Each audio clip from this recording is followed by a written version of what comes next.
Bonjour. C'est quoi les dividendes sur la bourse?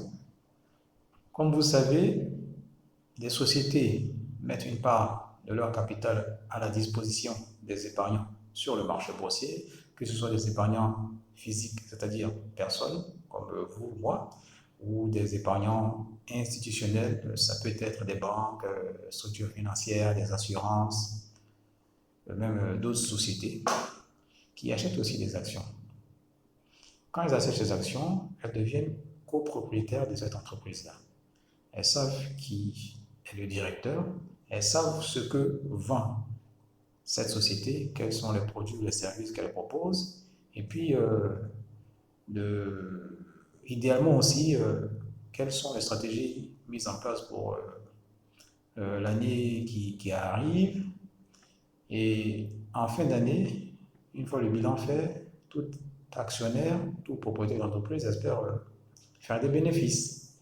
Et donc, quand la société fait des bénéfices, après tous les points comptables établis, elle peut décider, et très souvent, et dans le meilleur des cas, de payer des dividendes, c'est-à-dire c'est une part du bénéfice qui est distribuée à chaque actionnaire, chaque investisseur.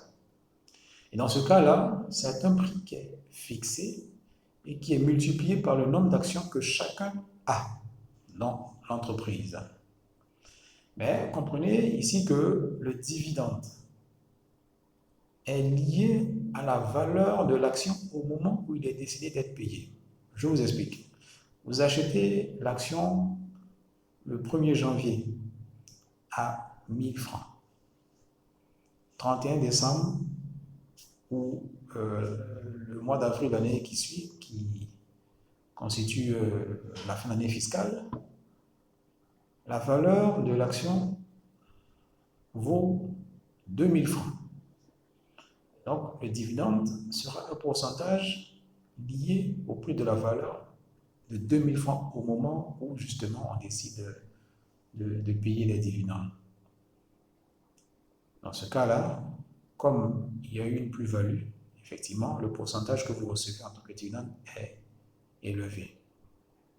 S'il était resté à 1000 francs, ben, ça aurait été un pourcentage de ces 1000 francs-là. Si la valeur était tombée à 500 francs, ça aurait été un pourcentage de ces 500 francs. À ce niveau, en tant qu'actionnaire, effectivement, ça ne fait pas forcément plaisir d'avoir des dividendes d'une valeur qui a baissé. Mais c'est là que justement c'est important pour nous en tant qu'actionnaire de pouvoir suivre l'activité de l'entreprise dans laquelle on est investi. Mais ce qui est aussi intéressant, c'est que nous produisons des recherches de façon quadrimestrielle. Et sur le marché boursier, vous pouvez acheter des actions en janvier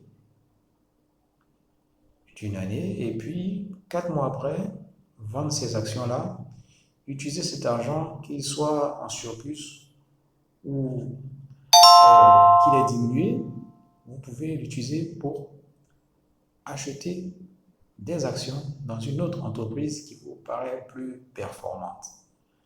Et dans ce cas-là, quand vient la fin de l'année, le moment des paiements des dividendes, vous pouvez aussi gagner. Surtout que quand vous êtes actionnaire, le jour où l'entreprise vous informe du paiement des dividendes, qui ne sont pas encore payés, mais qui sont fixés à une date précise, vous êtes toujours actionnaire. Mais si vous vendez vos actions 2 semaines de façon générale, avant le paiement des dividendes, vous ne recevrez rien. Si quelqu'un d'autre paye les actions de cette entreprise-là 2 semaines, ou 3 semaines, je veux dire, 3 semaines avant le paiement des dividendes, cette personne-là, sur la marge des 2 semaines restantes avant cette date, sera considérée comme actionnaire et recevra des dividendes. Donc,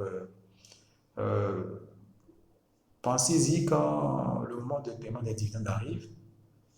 Sachez, si vous voulez attendre la période de paiement des dividendes avant de vendre vos actions, ou vous pouvez acheter aussi des actions quelque temps avant le paiement des dividendes pour recevoir des dividendes. En cela, Et il est conseillé, je vous conseille de pouvoir régulièrement aller sur le site de la bourse des valeurs dans laquelle vous investissez, en fait à travers laquelle vous investissez, pour voir le calendrier du paiement des dividendes des différentes sociétés boursières, afin d'avoir une meilleure idée sur cette situation-là.